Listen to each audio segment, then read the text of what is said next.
Saudara, Anda menyaksikan Breaking News Kompas TV bersama saya Dian Silitonga.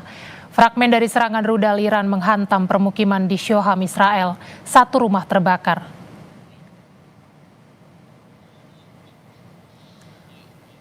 Rekaman menunjukkan kebakaran yang terjadi di wilayah Shoham. Serangan Iran menghantam salah satu rumah dan menyebabkan kebakaran. Serangan juga membuat sejumlah kendaraan rusak. Serangan ini, saudara, membuat pemerintah setempat memerintahkan evakuasi bagi warga.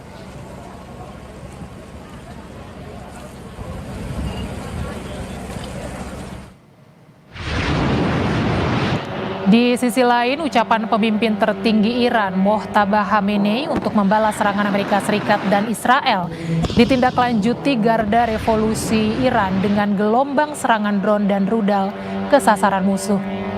Drone milik Iran kembali diandalkan untuk menyasar sejumlah titik di Israel serta kepentingan Amerika Serikat di kawasan Timur Tengah. Dalam video yang dirilis Press TV pada dini hari tadi, pasukan Garda Revolusi meluncurkan belasan drone dalam perang dengan Amerika Serikat dan Israel. Iran mengklaim telah meluncurkan ribuan drone, salah satunya yang menjadi andalan adalah drone Shahid 136.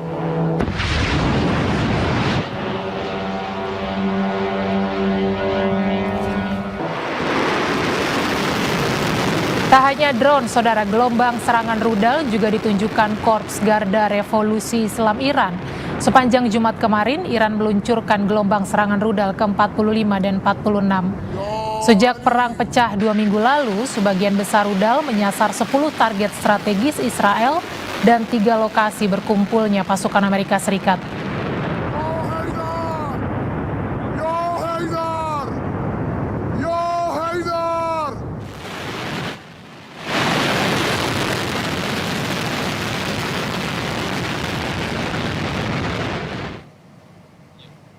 Iran juga merilis video yang menunjukkan lokasi penyimpanan drone andalannya. Puluhan drone terlihat berjajar rapi dalam terowongan penyimpanan rahasia milik Iran.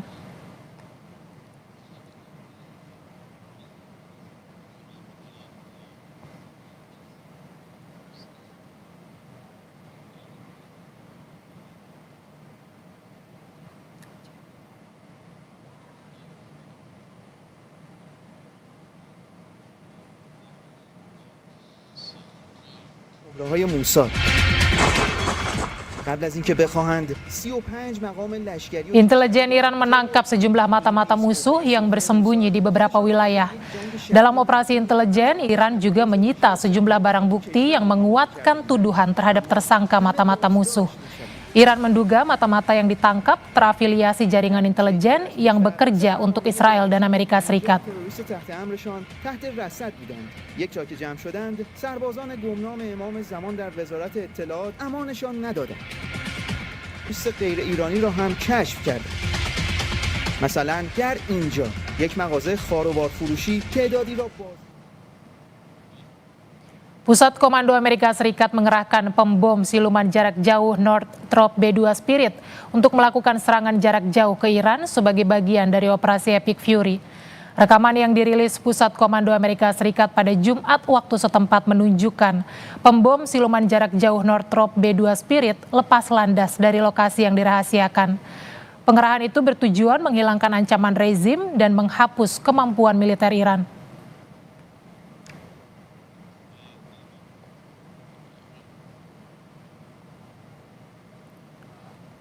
Amerika Serikat juga merilis serangan yang diduga menunjukkan serangan ke infrastruktur fasilitas minyak Iran di Pulau Hark. Presiden Amerika Serikat Donald Trump mengatakan militer Amerika Serikat telah membombardir target militer di Pulau Hark, Iran, yang menangani hampir seluruh ekspor minyak mentah Iran. Trump mengancam akan menyerang infrastruktur minyak pulau tersebut. Trump mengatakan saat ini Amerika Serikat memilih tidak menghancurkan fasilitas minyak di pulau tersebut, namun Trump memberikan ancaman ke Iran jika mengganggu jalur pelayaran kapal di Selat Hormuz.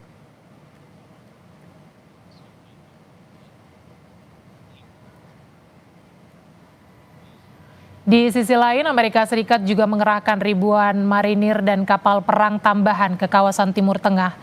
Pentagon telah menyetujui pengerahan unit ekspedisi marinir yang biasanya terdiri atas beberapa kapal perang dan 2.500 marinir. Mengutip sejumlah pejabat Amerika Serikat, kapal perang USS Tripoli yang berbasis di Jepang dan para marinir sedang dalam perjalanan ke kawasan Timur Tengah.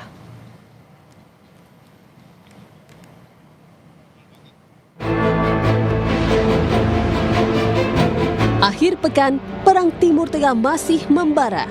Pasukan Garda Revolusi Islam Iran meluncurkan serangan drone menyasar Israel dan fasilitas militer Amerika Serikat di Timur Tengah. Tak hanya drone, gelombang serangan rudal juga ditunjukkan Korps Garda Revolusi Islam Iran. Serangan ini merespon ucapan pemimpin tertinggi Iran, Mojtaba Khamenei, untuk membalas serangan Amerika Serikat dan Israel. Dalam pernyataan yang dibacakan oleh pembaca berita televisi Iran, Mojtaba mengatakan, "Kami tidak akan menahan diri untuk membalas dendam atas kematian warga Iran yang menjadi korban, terutama kejahatan yang menyasar anak-anak seperti serangan yang sengaja ditargetkan ke sekolah." Di sisi lain, Amerika Serikat mengklaim jika Iran telah dihancurkan. Presiden Donald Trump menyampaikan banyak serangan ke Iran menjadi kemenangan besar. So the situation in Iran is going very well. A lot of big hits today, a lot of big wins today, as you probably have heard militarily. And I think it's going very well, and it's a very good control. We'll see what's happening with the Straits. They continue to try and sabotage their own country in the Middle East, but it's been very, very strong militarily. Senada dengan Trump, Perdana Menteri Israel Benjamin Netanyahu menyebut pihaknya bersama Amerika Serikat akan terus menyerang Iran. Netanyahu mengklaim telah menghancurkan infrastruktur nuklir hingga fasilitas peluncuran rudal milik Iran. Netanyahu juga mengancam bakal membunuh pemimpin tertinggi Iran yang baru. אני לא הייתי מוציא פוליסות ביטוח חיים על אף אחד מהמנהיגים של ארגוני הטרור, זה פטרון הטרור שלהם. ואני לא מתכוון למסור כאן דיווח מדויק מה אנחנו מתכננים ומה נעשה. ביחס לגרעין, אנחנו פגענו בתשתיות של גרעין, אמרתי גם שחיסלנו מדען. Sementara itu, di tengah klaim serangan yang digencarkan Amerika Serikat dan Israel terhadap Iran, Presiden Iran Masoud Pezeshkian justru turun ke jalan menemui warga tanpa pengawalan ketat. Pezeshkian menghadiri aksi Hari Quds, peringatan tahunan untuk menyatakan solidaritas terhadap Palestina. 2 pekan sudah perang berkecamuk di Timur Tengah, hampir 1.500 nyawa melayang, namun hingga kini belum ada tanda-tanda perang akan usai. Bagaimana memaknai pernyataan pemimpin tertinggi Iran Mojtaba Khamenei yang akan balas dendam atas serangan Amerika Serikat dan Israel? Kita akan bahas bersama peneliti senior Indo-Pasifik Strategic Intelligence Fauzia Cempaka Timur dan juga jurnalis Kompas TV Julius Suman. Selamat malam Mas Julius dan juga Mbak Fauzia. Selamat malam Mbak Dian. Malam Dian, Mbak. Ya, saya mau ke Mas Julius terlebih dahulu. Mas Julius, sudah 2 pekan perang berkecamuk, rudal-rudal Iran sudah dikeluarkan. Apakah ini adalah bentuk nyata dari pernyataan Mojtaba terkait dengan balas dendam? Oh ya, betul ya. Jadi Iran masih punya power, punya cukup banyak kekuatan, maksudnya misil rudal bisa tetap memberikan ancaman, dan intinya kalau dilihat dari pernyataan elit-elit Iran termasuk Mojtaba Khamenei, jelas Iran ingin memaksimalkan kanan ya. Saya menggunakan istilah Iran berusaha untuk memaksimalkan hard powernya untuk menekan Amerika Serikat gitu ya. Dengan 3 tuntutan yang sudah disebut oleh Presiden Pezeshkian gitu, repatriasi, terus kemudian pengakuan hak-hak Iran dan garansi internasional agar Iran tidak lagi terkena agresi pasukan asing gitu, dalam hal ini Amerika Serikat dan Israel gitu dia. Nah, kalau kita lihat perkembangan yang terbaru sebetulnya lebih dinamis lagi dia. Jadi perang superioritas udara masih dijalankan oleh Amerika Serikat dan Israel, terus kemudian dibalas oleh Iran dengan tetap dengan serangan misil dan drone yang menimbulkan banyak kerugian. Kita melihat ada beberapa kerugian aset strategis di pihak Amerika Serikat, misalnya ada beberapa tanker udara yang cukup vital untuk operasi udara jarak jauh, karena sekarang kan banyak pangkalan Amerika Serikat di Teluk rusak, terus kemudian rawan terkena serangan misil Iran, sehingga dia butuh tanker-tanker udara itu. Jadi operasinya semakin jauh, harus di luar area yang lebih jauh, misalnya di Israel atau di Irak. Nah, cuma kemarin dilaporkan ada satu tanker udara yang hancur. Ada klaim itu dihancurkan oleh salah satu milisi pro Iran di Irak. Terus kemudian ada beberapa yang lain, ada yang katanya insiden gitu ya. Nah, itu mengurangi kemampuan superioritas udara Amerika Serikat dan Iran gitu. Nah, berikutnya ada perkembangan yang baru juga.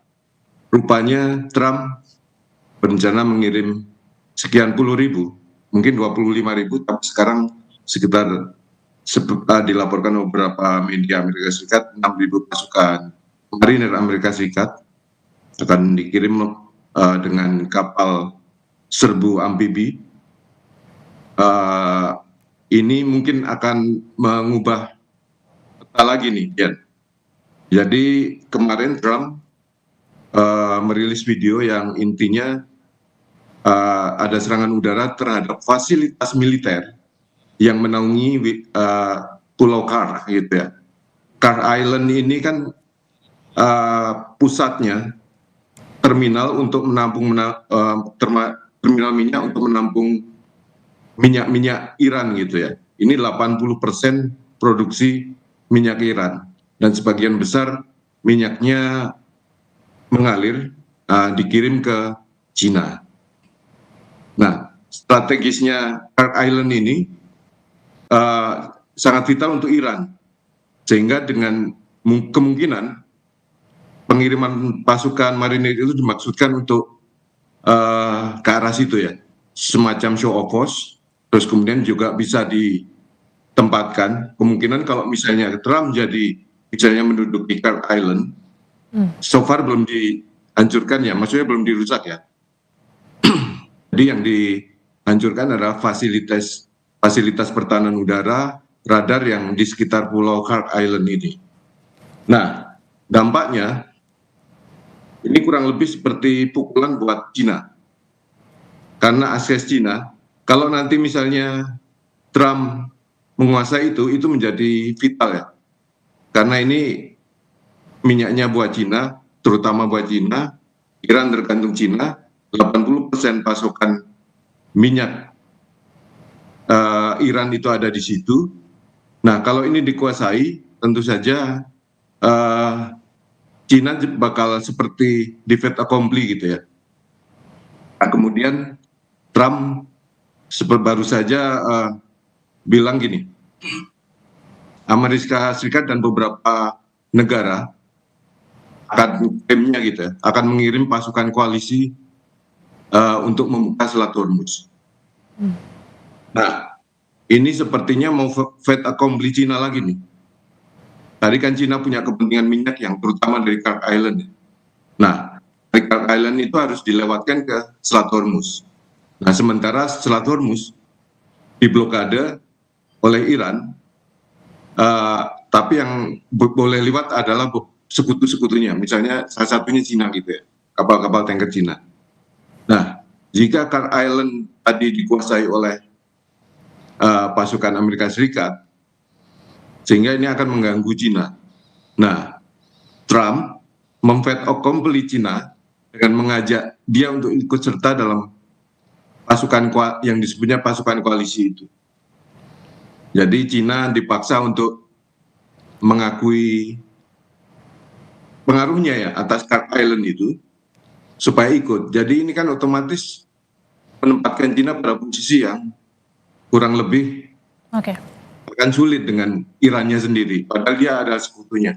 Kalau nggak ikut, Cina nanti image-nya adalah, loh dia membiarkan disrupsi ekonomi akibat blokade Hormuz gitu. Hitung-hitungan Trump kurang lebih seperti itu.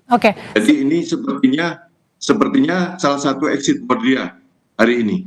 Kemarin kan kelihatannya di Hormuz buntu gitu ya. Nah, rupanya dia menggerakkan, saya membacanya seperti itu. Trump berupaya membalikkan lagi ke perimbangan kekuatan di tengah ketegangan di Timur Tengah itu dengan cara kuncinya salah satunya Park Island itu. Demikian, Dian. Ya, sebelum kita jauh nanti membahas soal serangan di Pulau Hark, Mas Julius, saya mau lempar ke Mbak Fauzia dulu. Tadi Mas Julius menyampaikan bahwa Iran kan memfokuskan serangan ke pangkalan-pangkalan militer Amerika Serikat, bahkan di kawasan Teluk. Anda melihatnya serangan itu memang fokus pembalasan Iran kah? Menyasar pangkalan-pangkalan militer sehingga menyebabkan kerugian ekonomi bagi Amerika Serikat? Terima kasih Mbak Dian.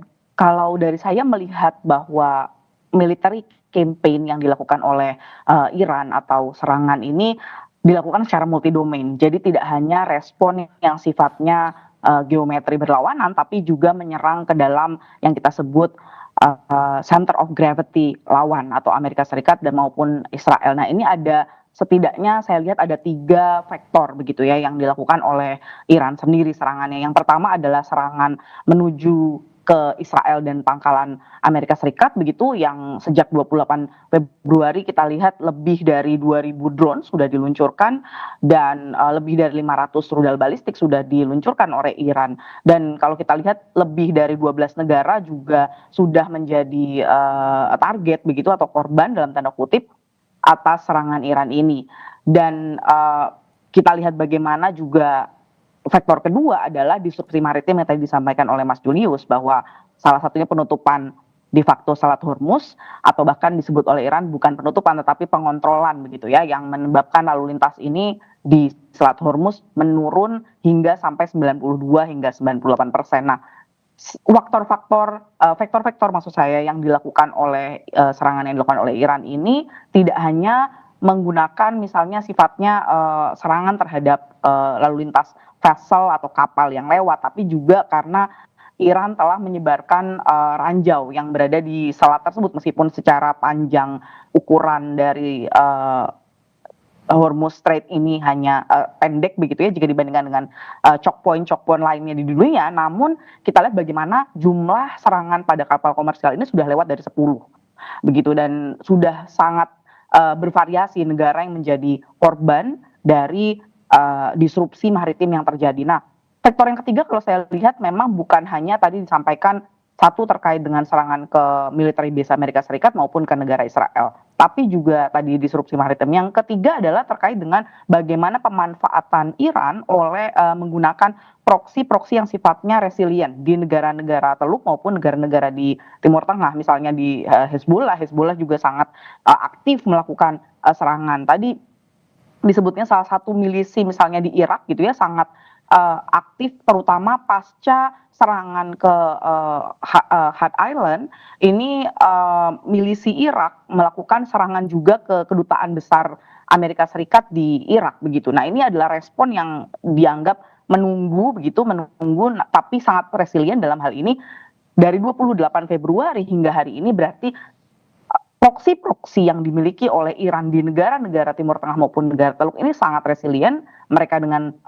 kita sebut strategic patient begitu ya, menunggu punya resiliensi yang tinggi dan juga bagaimana ancaman salah satu yang seringkali dianggap alternatif bagi terbloknya Selat Hormuz yaitu Laut Merah itu dikuasai juga oleh Houthi begitu. Nah, ini menunjukkan bagaimana strategi multifront yang digunakan oleh Iran ini dimanfaatkan untuk melawan superioritas atau bahkan yang disebut oleh Menteri Pete Hegseth begitu ya kekuatan supremasi udara yang dimiliki Amerika Serikat ini dilawan menggunakan taktik asimetris yang sifatnya tadi multifront, tidak hanya memanfaatkan satu strategi saja tapi memanfaatkan banyak faktor agar fokus yang dimiliki oleh Amerika Serikat dan Israel ini berkurang begitu. Jadi efektivitas di satu front itu berkurang untuk menangani banyak front yang dibuka oleh Iran. Demikian Mbak Dian. Oke, Mbak Fauzia, Al Jazeera menyampaikan pada Kamis 12 Maret yang lalu dalam kemunculan pertamanya, Muhtaba mengatakan kami akan membalas darah para martir kami. Apa arahnya itu? Apa maknanya Anda membaca itu? saya lihat memang tentu saja Iran belum akan menyerah dalam hal ini dalam berbagai konteks tadi, meskipun Pete Hegseth menyebutkan air superiority yang dimiliki Amerika Serikat bahkan sekarang sudah masuk ke air supremacy, bahkan salah satu jenderal di Amerika Serikat menyatakan bukan lagi air superiority atau air supremacy, bahkan disebut persistent air superiority, artinya terus kekuatan Amerika Serikat, kekuatan udara terutama dalam konteks perang ini sudah tidak terbantahkan dalam konteks Amerika Serikat. Namun yang kita harus lihat adalah secara kuantitatif sebenarnya memang kita lihat bagaimana data operasional per setidaknya 13 Maret gitu ya menunjukkan memang perubahan Iran ini perubahan atau kekuatan udara Iran ini memang terdegradasi secara berat begitu ya. Jadi memang terdampak secara berat. Nah, namun dengan tidak menyerahnya Iran, terutama ketika statement itu telah dikeluarkan oleh salah satu pucuk pimpinan Iran, ini menunjukkan bagaimana Iran juga tidak menyerah begitu. Jadi ada salah satunya misalnya bagaimana Iran ini melaksanakan operasi yang saat ini semakin resilient dan tidak gentar terhadap air superiority yang meskipun memang telah dikuasai oleh Amerika Serikat gitu ya. Terlebih tadi salah satu tempat oil reserve atau tempat penyimpanan minyak yang terbesar di Iran, yaitu hingga menyimpan 80% cadangan minyak serta produksi minyak Iran ini dalam hari ke-14 ke-15 ini akhirnya diserang oleh Amerika Serikat. Saya melihatnya bagaimana ini juga akan menimbulkan konsekuensi yang sifatnya operasional. Misalnya tadi disebutkan bagaimana 2.500 marinir disiapkan untuk digerakkan ke Timur Tengah begitu, dan juga berbagai macam alat pertahanan yang juga dipindah dan dipersiapkan di Timur Tengah. Dan ini tentu namun kalau misalnya kita lihat juga bagaimana Iran juga tidak habis akal dalam konteks ini secara asimetris, ingin mengimbangi cost yang dimiliki oleh Amerika Serikat, ingin membebankan cost pada Amerika Serikat, yaitu misalnya bagaimana memanfaatkan Strait Hormuz yang akan dibuka gitu ya dengan syarat dan ketentuan sesuai dengan yang dimiliki Iran. Salah satunya adalah misalnya mengizinkan negara-negara yang menggunakan yuan, renminbi milik Tiongkok untuk dapat melewati Hormuz begitu. Nah, ini salah satu strategi taktik yang sangat resilient karena memang salah satu aspek dalam taktik perang asimetris yang selalu ditentukan adalah bagaimana dia rebound, dia resisten. Dalam artian ketika dihantam di satu front, dia akan lebih cepat bangun, dia akan langsung beradaptasi, dan ini ditunjukkan oleh Iran bagaimana sangat resilient dalam konteks menghadapi superioritas yang dimiliki terlebih dalam konteks militer oleh Amerika Serikat. Demikian Mbak Dian. Oke, Anda mau sampaikan bahwa pembalasan Iran ini bukan hanya sekedar jumlah nyawa, tapi juga strategi Iran untuk melemahkan lawan terkait dengan misalnya cost yang dibayar oleh Amerika Serikat dan Israel dan juga menguras energi mereka. Anda melihatnya seperti itu?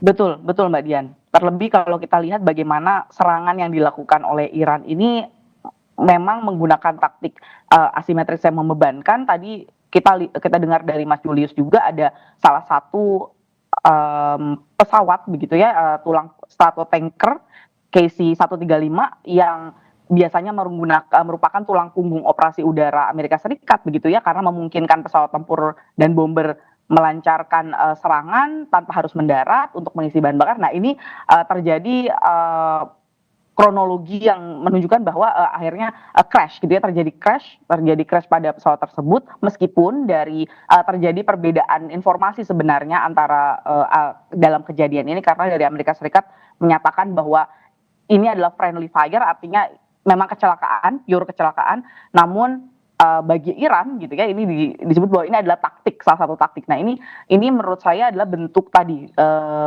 cost imposition yang dilakukan oleh Iran, Mbak Dian. Oke, saya mau lempar ke Mas Julius Suman. Mas Julius Suman, 2 pekan Iran digempur 2 kekuatan global, dan sampai dengan saat ini bukan hanya bertahan tapi mampu melawan. Menurut pengamatan Anda, apa dan dari mana kekuatan utama Iran itu? Iran ini kan negara yang sudah kaya pengalaman perang ya. sejak revolusi Islam Iran berdiri, Iran berdiri lewat revolusi Islam Iran 1979 itu, dia langsung berhadapan dengan perang melawan Irak.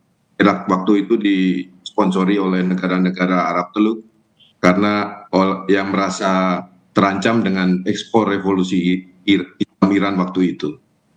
Jadi Iran sebetulnya dikeroyok ya, terus lewat tangan Irak. Jadi yang suruh perang Irak.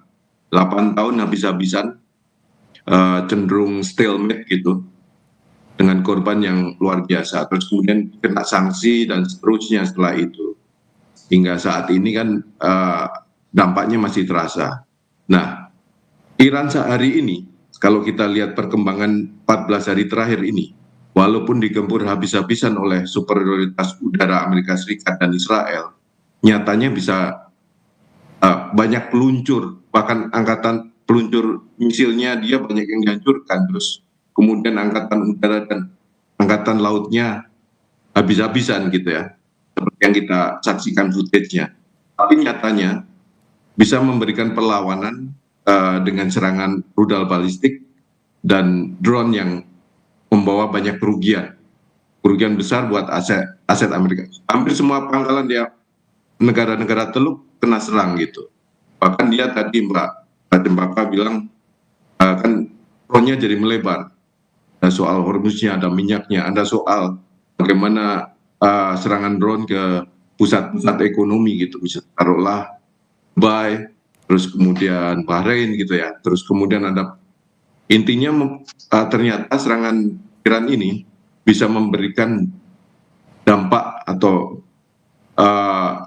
biaya yang sangat mahal gitu, secara militer maupun ekonomi, karena nyaris semua industri penerbangan, industri pariwisata, finansial, terus kemudian pusat data AI dan sebagainya jadi mandek gitu ya. Nah, untuk operasi udara sendiri, publik Amerika di Senat itu, di kalangan Senat mempertanyakan sampai kapan, karena nyatanya Iran terus-terusan bisa melawan dengan misil dan drone. Berarti kan pusat produksi misil dan drone-nya tidak berhasil dihancurkan gitu ya. Karena dia bisa terus produksi, atau kemudian dia punya penyimpanan yang sangat rahasia yang tidak bisa dijangkau oleh serangan udara itu. Sampai hari ini adalah de facto-nya seperti itu gitu. Iran tetap punya stok yang terus-menerus walaupun intensitasnya menurun. Tapi kalau kita lihat gelombangnya dari hari pertama serangan 300-an misil misalnya, terus kemudian drone-nya ribuan, terus kemudian menurun sampai hari ke-9, ke-10, tapi naik lagi gitu. Terus kemudian jangan lupa selain ekstensinya yang bertambah gitu, mulai meningkat lagi serangan misil dan drone-nya, variannya juga makin banyak, terutama yang rudal-rudal andalannya, seperti Khorram Sherpa dan atau Pebasekan itu, terus kemudian hypersonic yang videonya kita saksikan dahsyat, sudah nggak akan bisa dicegat lagi dengan sistem interceptor yang ada. Itu menunjukkan bahwa Iran punya resilience yang tinggi, jadi tidak bisa diremehkan. Jadi makanya beberapa analis melihatnya Amerika Serikat tampaknya, rencana pertahanan yang Amerika Serikat tampaknya miskalkulasi di situ. Walaupun superioritas udara udah di tangan dengan banyak menghancurkan fasilitas radar, terus kemudian pertahanan hanud dan seterusnya, nyatanya Iran tetap bisa melakukan perlawanan balik gitu ya, dengan presisi ya. Nah, walaupun presisinya juga kemudian banyak analis menilai kalau itu dibantu oleh informasi intelijen dari Rusia dan Cina gitu ya. Baik. Demikian Dian. Oke, kita akan lanjutkan diskusi kita soal perang antara Amerika Serikat, Israel, dan juga Iran. Sesaat lagi usai jeda, tetaplah di Breaking News Kompas TV.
Saudara, Anda kembali di Breaking News Kompas TV. Presiden Iran Masoud Pezeshkian turun ke jalan menemui warganya saat menghadiri aksi Hari Quds, peringatan tahunan untuk menyatakan solidaritas terhadap Palestina. Presiden berjalan santai sambil menyapa pejalan kaki yang seolah tak percaya seorang presiden berada di tengah kerumunan, bahkan di tengah kondisi perang tanpa penjagaan ketat. Warga berkumpul di pusat kota Teheran sambil mengibarkan bendera Iran dan membawa foto mendiang pemimpin tertinggi Iran, Ali Khamenei, dan penggantinya, Mojtaba Khamenei. Mereka mengutuk serangan yang dilakukan Amerika Serikat dan Israel, serta menyatakan dukungannya pada angkatan bersenjata Iran.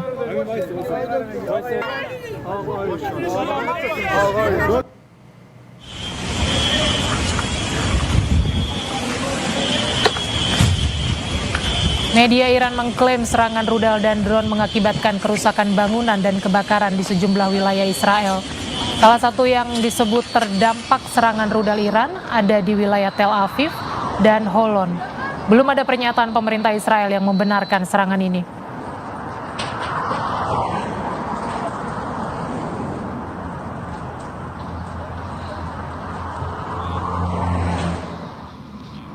Sebuah drone menghantam kedutaan besar Amerika Serikat di Baghdad, Irak, hari Sabtu waktu setempat.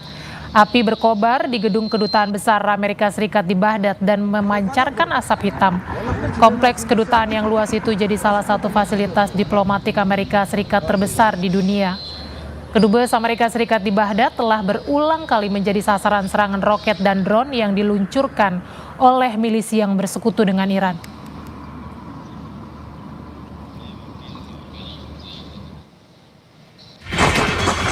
قبل از اینکه بخواهند 35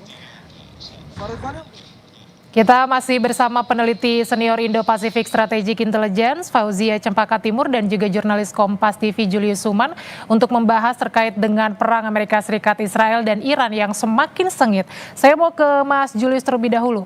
Mas Julius, serangan jalur udara Amerika Serikat, Israel, dan Iran ini apakah masih akan mendominasi dalam perang ini, atau apakah Amerika Serikat sudah mulai membelokkan ke arah jalur laut? Ya, Dian, superioritas udara pasti akan dijaga terus ya.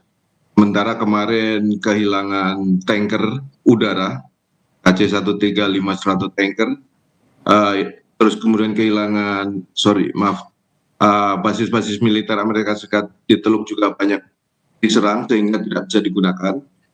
Maka tetap saja itu cukup mengganggu, tapi pasti akan dipakai sebagai andalan utama superioritas udara untuk menyerang basis-basis infrastruktur militer Iran ya. Terus kemudian angkatan laut bisa jadi akan berjaga di sekitar Teluk Oman. Terus kemudian kalau kita lihat Iran kan kemarin mengimbangi begini, ada fase-fase terkait perang minyak ini. Di fase pertama blokade laut di Selat Hormuz gitu, membatasi lalu lintas yang dari upstream menuju keluar Selat Hormuz. Terus kemudian di tengah dinamika itu masuk ke fase kedua ketika Iran memperluas jangkauan serangannya. Kita menyaksikan Pelabuhan Fujairah, terus kemudian Duqm dan Pelabuhan Salalah di Oman juga kena. Padahal ini di luar Hormuz gitu ya, lebih ke arah Samudra India. Terus kemarin kita saksikan ada fase berikutnya ketika proksi Iran di Yaman, Houthi juga melancarkan serangan terhadap salah satu tanker yang terafiliasi dengan Amerika Serikat gitu. Itu posisinya di Laut Arab, sehingga dengan demikian sebetulnya frontnya meluas jadinya perang minyak ini. Okay. Nah, kemudian bertambah lagi dengan fase yang terakhir yang tadi saya sebut di Krak Island gitu ya. Jadi ini ada upaya untuk saling mengimbangi, saling bermanuver untuk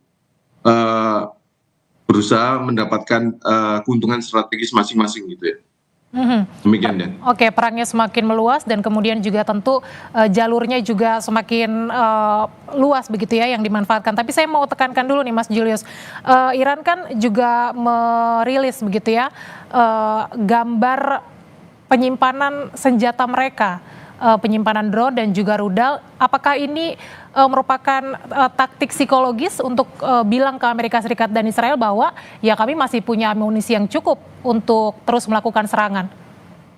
Betul, itu bentuk tekanan ke Amerika Serikat dan Iran ya, bahwa kita masih bisa bertahan seperti yang kemarin disebut 6 bulan gitu ya. 6 bulan itu waktu yang cukup untuk bertahan untuk ya, dalam tanda kutip itu mempermalukan superioritas Amerika Serikat dan Iran gitu ya.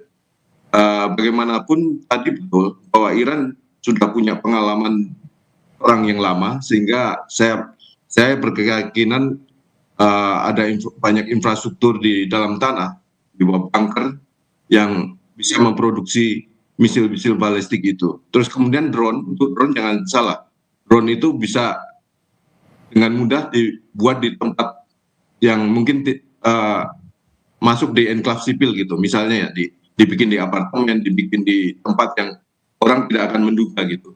Tidak perlu underground pun sangat bisa dibikin. Jadi artinya kapabilitas saya berkeyakinan kapabilitas industri untuk misil tidak diragukan lagi untuk Iran.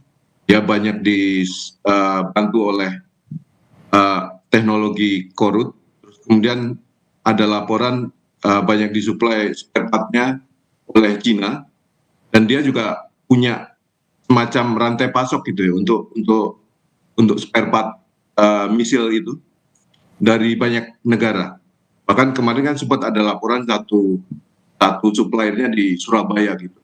Jadi mungkin spare part yang kecil-kecil gitu ya.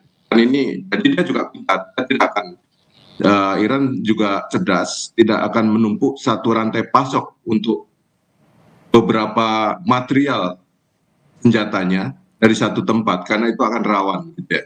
Jadi dia bikin sendiri kemungkinan besar di bunker-bunker bawah tanah, fasilitas-fasilitas produksi di bawah tanah. Sementara untuk drone itu lebih kompleks lagi. Dia bisa diproduksi, tidak perlu di bunker bawah tanah pun akan sangat memungkinkan gitu. Karena ukurannya lebih kecil kan.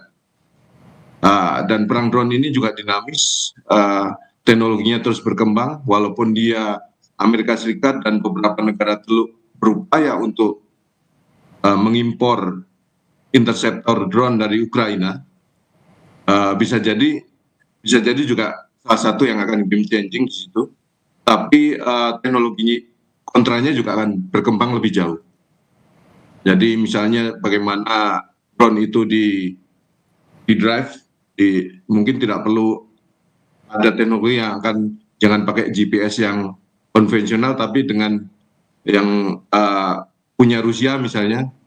Begitu juga dengan teknologi penginderaannya bisa jadi akan menentukan arah perang juga nantinya, arah pertempuran berikutnya. Oke. Jadi menurut saya Iran masih punya banyak kejutan dengan 2 misil andalannya selain dengan perluasan front soal minyak ya terutama ya. Demikian ya. Oke, Iran masih punya banyak kejutan dalam konflik dengan Amerika Serikat dan Israel.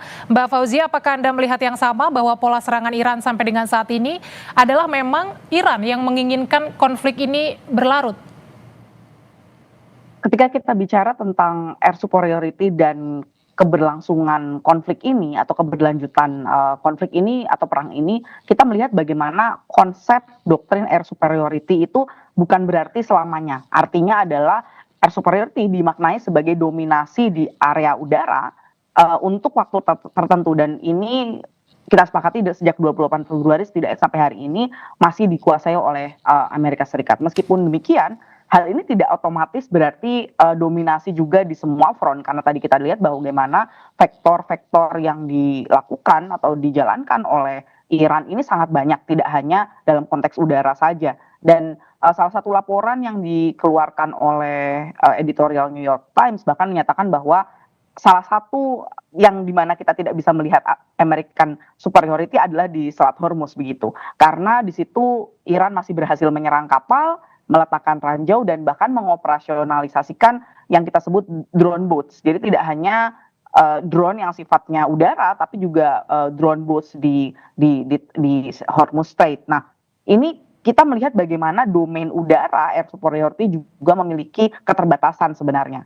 Kita lihat juga bagaimana sebenarnya pengukuran terhadap keberhasilan Amerika Serikat itu bisa dilihat dari tiga hal begitu. Bagaimana Amerika Serikat ini bisa penguasaannya tidak hanya di udara tapi nantinya juga di daratan Iran yang saat ini belum tercapai tentunya, boots on the ground belum ada.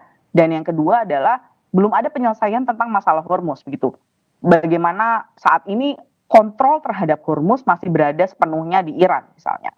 Dan yang selanjutnya adalah bagaimana serangan-serangan proksi, tadi kita dengar juga di berita bahwa serangan terhadap kedutaan besar Iran, kedutaan besar Amerika Serikat di Irak itu yang dilakukan oleh salah satu proksi yang resilient di Irak ini menunjukkan bagaimana sebenarnya belum efektifnya meskipun tadi tercapainya air superiority tidak menjamin serta-merta dapat memenangkan perang secara ultimate begitu. Dan yang selanjutnya adalah bagaimana hal ini sampai saat ini meskipun kita sudah melewati 2 pekan dari perang sejak dimulai tanggal 28 Februari ini belum ada decisive political outcome yang dikeluarkan begitu. Jadi tentu saja kalau kita lihat dengan beberapa kronologi insiden yang terjadi juga pada KC-135 yang juga salah satu tanker yang terlibat insiden dan hingga terdapat korban 6 awak Amerika Serikat yang tewas begitu. Nah ini menunjukkan bagaimana terjadi perang yang semakin berlarut, terlebih salah satu serangan yang sangat presisi dilakukan oleh Iran ke military base yang US military base yang ada di Arab Saudi dan bahkan membuat pesawat yang ada di Arab Saudi ini juga harus diperbaiki meskipun disampaikan dalam statement officialnya Amerika Serikat tidak sampai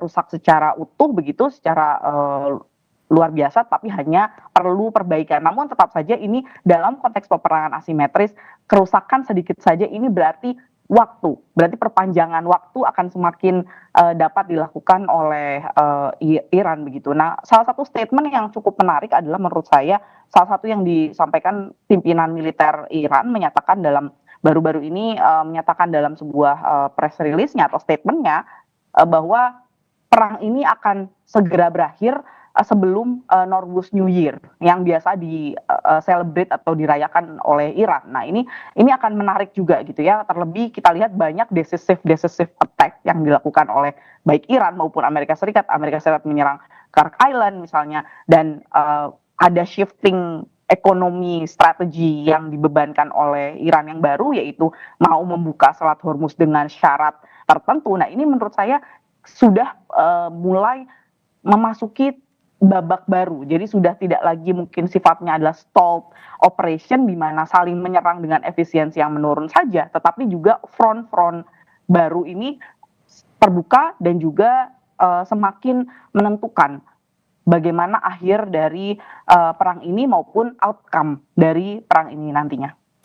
Oke, nanti kita akan bahas soal syarat utama Iran untuk mengakhiri perang, tapi saya mau tegaskan dulu Mbak Fauzia, tadi Anda menyampaikan bahwa superioritas Amerika Serikat itu belum tentu menjamin ketepatan kalkulasi terkait dengan strategi lawan begitu ya. Apakah itu juga termasuk ketika Iran mengklaim berhasil menangkap mata-mata yang diduga terafiliasi oleh Amerika Serikat dan Israel? Itu adalah kegagalan Amerika Serikat dan Israel untuk membaca atau mengkalkulasi kekuatan intelijen Iran. Betul. Kalau kita lihat Mbak Dian, memang sejak dipimpin oleh Mojtaba Khamenei yang memang sangat dekat dengan IRGC begitu, ini terjadi kewaspadaan yang lebih tinggi begitu ya, cautious yang lebih tinggi dari pihak Iran sendiri terhadap internalnya. Karena kita lihat sebelum terjadinya serangan 28 Februari, memang sudah terdapat tanda-tanda di mana ada penyusupan di dalam tubuh badan yang ada di badan keamanan, terutama keamanan maupun intelijen yang ada di Iran begitu. Nah, ini dan yang paling menarik adalah bagaimana Iran mengemas pelaporan atau penangkapan orang-orang tersebut begitu ya bersamaan setelah pasca penyerangan dari Khark Island ini gitu ya. Jadi bagaimana serangan yang dilakukan ke Khark Island ini dibalas dalam konteks ini adalah bagaimana Iran juga sebenarnya menunjukkan bahwa dia mengetahui beberapa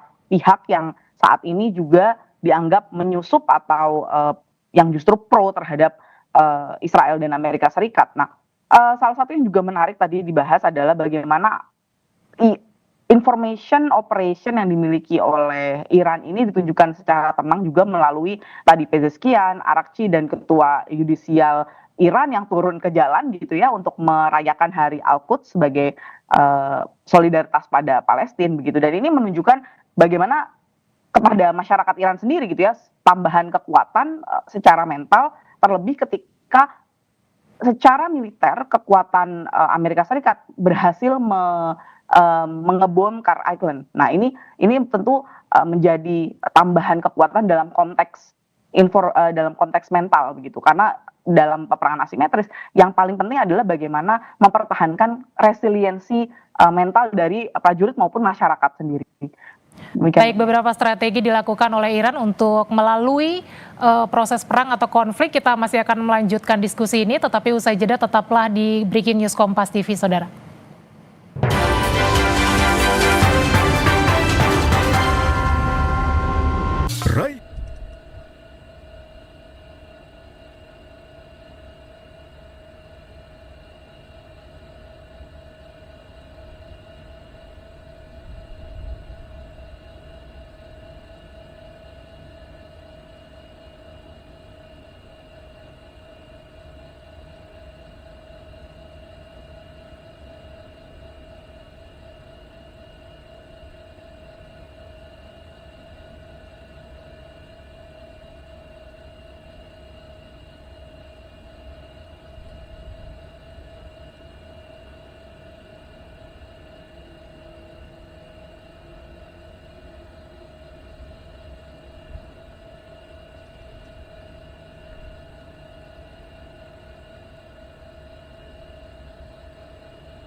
Anda masih di Breaking News Kompas TV bersama saya Dian Sulitonga. Komando Pusat Amerika Serikat membantah klaim Korps Garda Revolusi Iran soal serangan yang berhasil merusak kapal induk USS Abraham Lincoln. Rekaman yang dirilis oleh militer Amerika Serikat menunjukkan kapal induk USS Abraham Lincoln masih melakukan operasi dalam perang dengan Iran. Kantor berita Reuters mengatakan tidak dapat memverifikasi secara independen tanggal dan lokasi video tersebut. Tidak ada versi video sebelumnya yang ditemukan secara online sebelum hari Jumat.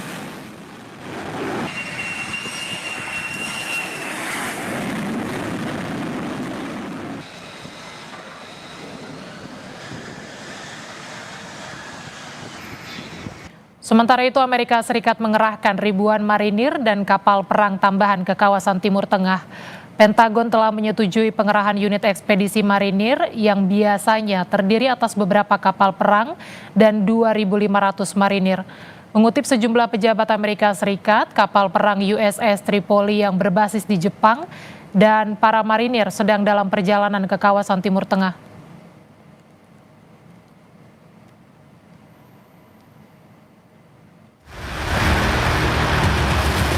Pemimpin tertinggi Iran yang baru, Mojtaba Khomeini, buka suara terkait perang dengan Amerika Serikat dan Israel. Ia bersumpah untuk membalas dendam atas kematian yang terjadi sejak dimulainya perang.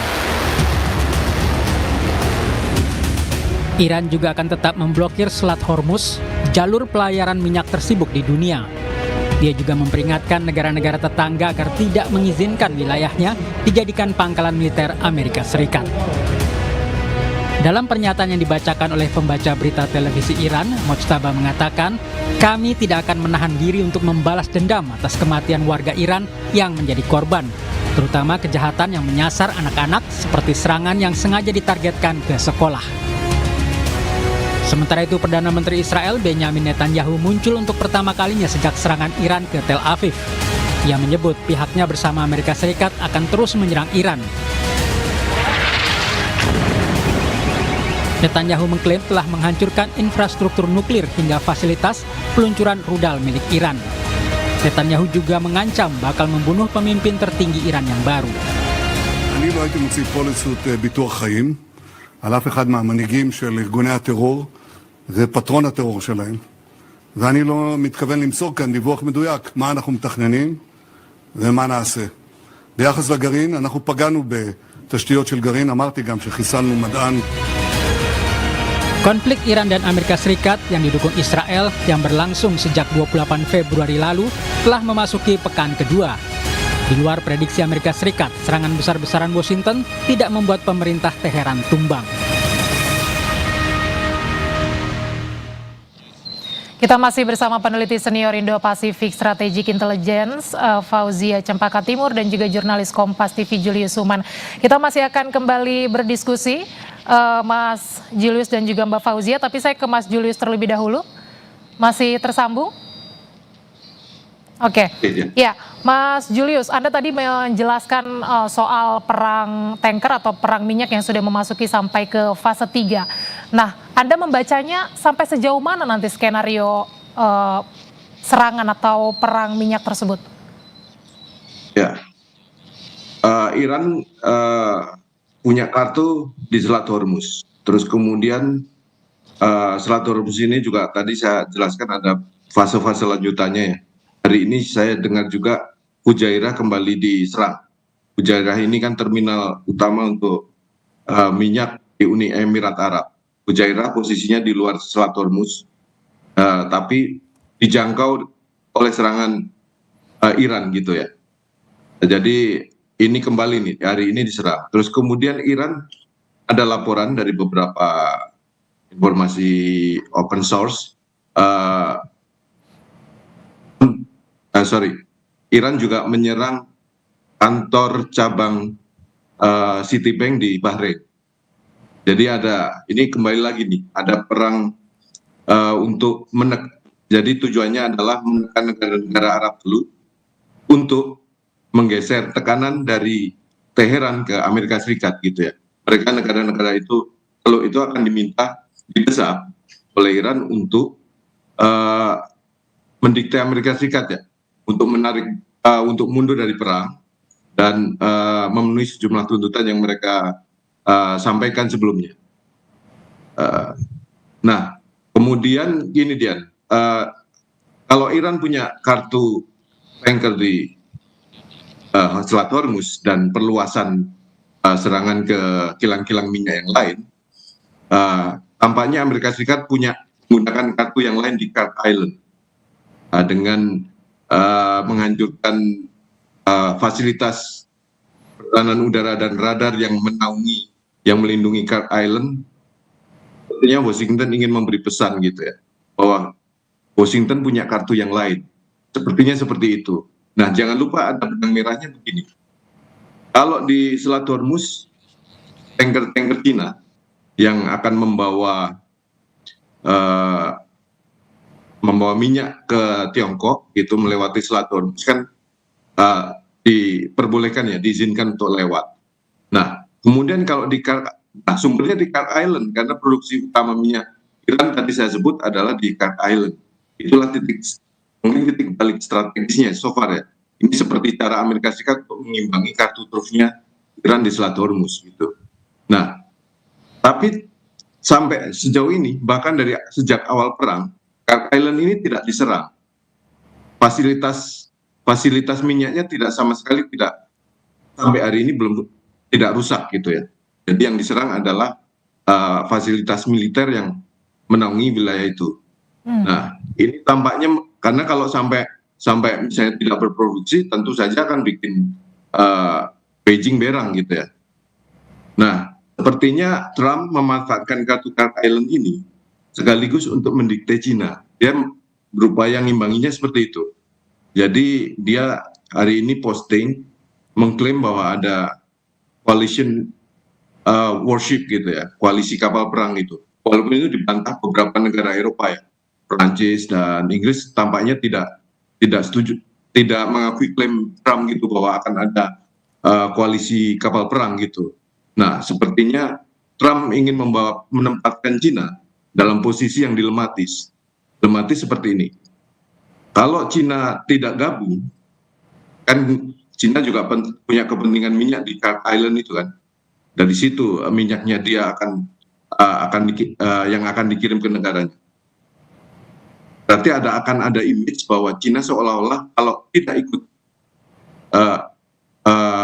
koalisi kapal perang yang seperti diklaim Trump itu, berarti Cina seolah-olah membiarkan terjadi disrupsi ekonomi energi gitu ya, global. Nah, itu tampaknya seperti upaya Trump adalah menyudutkan Cina supaya nantinya akan menekan Iran gitu.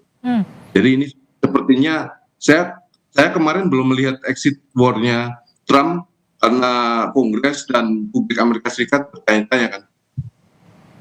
Kalau di media Barat istilahnya adalah Hormuz hostage gitu ya, Sandra Hormuz. Karena kalau dibiarkan akan terjadi disrupsi ekonomi global dan merugikan Amerika Serikat dan negara-negara sekutu di Teluk. Tapi kalau tidak diintervensi, misalnya kalau diintervensi dengan mengirim pasukan angkatan laut mengawal tanker, berisiko besar. Karena bisa jadi kapal-kapal perang Amerika Serikat yang awal nanti akan jadi sitting duck gitu ya. Jadi sasaran empuk oleh misil-misil Iran gitu. Atau drone gitu ya. Nah, tampaknya Trump memainkan ini. Makanya ada wacana dia melempar klaim soal coalition warship, terus kemudian ada pergerakan menyerang fasilitas militer di Kart Island, terus kemudian ada mau berencana mengirim marinir Amerika Serikat dengan kapal serbu amfibi. Berarti itu seperti kalau marinir kan infanterinya angkatan laut ya, walaupun beda korps di Amerika Serikat. Dia infanteri berarti kan dia akan masuk satu wilayah gitu kan. Itu seperti memberi pesan bahwa Amerika Serikat siap-siap nih gitu. Kalau saya membaca kemungkinan di Kart Island itu memberi pesan ke Teheran jangan main-main dengan Kart Island gitu, soal Kart Island. Sepertinya ini kartu truf yang mau dipakai Trump untuk menandingi kartu trufnya Teheran di Selat Hormuz. Oke. Nah, nanti Cina ada di tengah-tengahnya nih posisi. Karena kalau di Hormuz, Cina betul tadi kata Mbak Cempaka, Iran Iran bertransaksi menggunakan yuan gitu ya. Ya. Nah, nanti kalau misalnya Kirk Island, sepertinya Trump membalikkan itu, menggunakan dolar kalau nanti misalnya Cina harus seolah-olah ada di bawah pengaruh Amerika Serikat di Kirk Island. Dan jangan lupa Dian, di Venezuela kemarin itu, ketika Presiden Maduro diciduk, itu otomatis mengganti semacam perang ekonomi juga. Cina kan banyak mengimpor dari Venezuela, mengimpor minyak dari Venezuela. Yang dipakai adalah rezim yuan. Nah, dengan diambilnya Maduro, kemudian beralih jadi petrodolar lagi gitu. Ya. Nah, ini perang ekonomi yang dinamis sekali itu. Saya melihatnya dalam sekuen-sekuen itu adalah perang ekonominya dalam view lagi adalah itu perang hegemoni gitu, negara-negara besar gitu.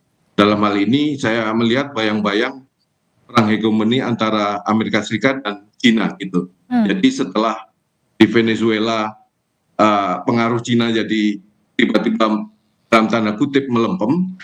Nah, sekarang di Hormuz Iran mencaratkan yuan gitu. Kan dia mengasih sinyal kapal-kapal akan membuka blokade Hormuz asal bayarnya pakai yuan gitu. Sekarang ada dinamika lagi, Trump pakai kartu Kirk Island yang akan kurang lebih nanti tanda-tandanya mungkin akan mencaratkan dolar gitu, karena Amerika Serikat yang berusaha untuk merebut pengaruh di Kirk Island itu. Kurang lebih demikian. Mbak Fauzia, Anda melihatnya seperti apa? Melihat hal yang samakah? Sejauh mana taktik Donald Trump menyerang Kirk Island ini terhadap gejolak ekonomi, baik itu secara global atau secara regional? Terima kasih Mbak Dian. Kalau saya melihatnya Kirk Island ini, kita perlu tahu secara geografis ini adalah berada di perairan Teluk Persia dan sebenarnya pulaunya yang hanya seluas 5 mil begitu ya.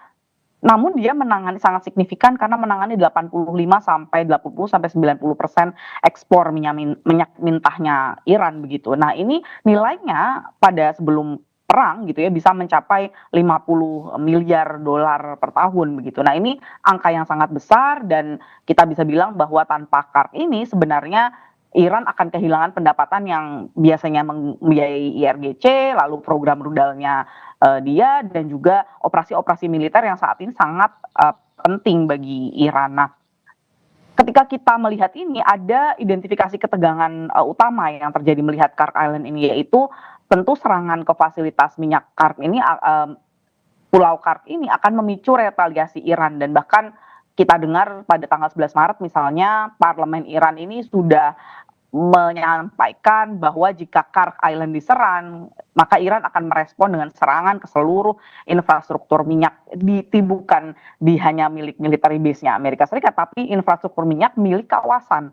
Jadi ini jadi logis begitu bahwa verbal deterrence ini beda sekali dengan military deterrence saja gitu. Verbal deterrence ini merupakan respon terhadap diskusi internal Amerika Serikat yang sebelumnya sudah bocor ke media begitu bahwa akan memang menyerang Kirk Island. Nah, kita juga melihat bagaimana Trump mengumumkan serangan ke Kirk Island pada 12 Maret lalu dan menyebutnya sebagai yang serangan terbesar selama dilakukan serangan dari Amerika Serikat dan Israel terhadap Iran. Nah, kita lihat juga bagaimana sebenarnya Amerika Serikat ini, CENTCOM misalnya menyatakan bahwa sebelum terjadinya serangan ke Kirk Island ini lebih dari 15 ledakan ini sudah terjadi di seluruh pulau Kirk Island. Nah, kita lihat bagaimana juga CENTCOM sangat percaya diri, CENTCOM Amerika Serikat sangat percaya diri bahwa target-target yang dihancurkan beberapa diantaranya misalnya sangat stok ranjau yang dimiliki oleh Iran begitu ya. Ini tentu akan mengurangi kemampuan Iran dalam menutup Hormuz sendiri dan tentu juga instalasi-instalasi yang sifatnya terkait dengan pertahanan udara dan tentu kita lihat bagaimana yang paling menarik adalah bagaimana statement Trump di Truth Social maksud saya gitu, bagaimana dia bilang bahwa saya memilih untuk tidak menghancurkan semua infrastruktur minyak begitu, saya memiliki kekuatan untuk menghancurkan semuanya tapi saya memilih tidak begitu. Nah, ini kalau kita lihat dalam konteks Amerika Serikat ini kita sebut dalam teorinya adalah ultimatum yang sifatnya koersif. Dalam hal ini artinya dia berpengaruh secara militer atau taktis, memiliki secara operasional yang sifatnya koersif dan tentu sifatnya diplomatis begitu ya. Dalam konteks militer ini berarti menghancurkan Khark Island, membom Khark Island ini memaksa Iran untuk mengurangi kapasitasnya di Hormuz Strait. Nah, di level operasional sendiri, Trump menyatakan secara eksplisit bahwa infrastruktur minyak ini yang lain gitu ya, ini sengaja dipertahankan. Jadi menunjukkan kontrol bagi Amerika Serikat dalam menentukan jalannya peperangan ini begitu. Dan Mbak Fauzia, singkat saja, saya potong maaf. Akan efektifkah langkah Trump ini menekan Iran, menyerang Khark untuk kemudian juga menekan Iran membuka blokade di Selat Hormuz?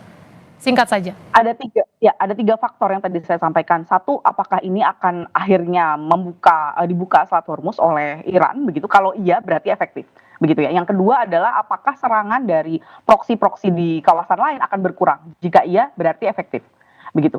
Dan tentu saja yang ketiga adalah jika serangan yang sifatnya masif dari Iran ini berkurang, tapi kalau kita lihat sebenarnya hingga saat ini serangan gelombang ke-49 masih dilancarkan oleh Iran di aspek ketiga, setidaknya ini belum menunjukkan efektif. Jadi ada dua faktor yang tadi bisa kita ukur nantinya. Apakah berkurang serangan proksi di kawasan lain, dan yang kedua adalah apakah setelah ini Iran memutuskan untuk membuka Selat Hormuz dengan tadi measure control. Baik, perang Amerika Serikat, Israel dan juga Iran masih terus berlanjut. Kita masih akan terus memantau seperti apa eskalasinya dan juga nanti apakah keduanya atau ketiga pihak ini bisa mengakhiri perang atau tidak. Terima kasih atas diskusinya peneliti senior Indo-Pasifik Strategic Intelligence Fauzia Cempaka Timur dan juga jurnalis Kompas TV Julius Suman. Terima kasih, selamat malam menjelang pagi. Selamat malam Mbak Dian. Dan saudara, Breaking News Kompas TV kami akhiri, saya Dian Silitonga pamit, sampai jumpa.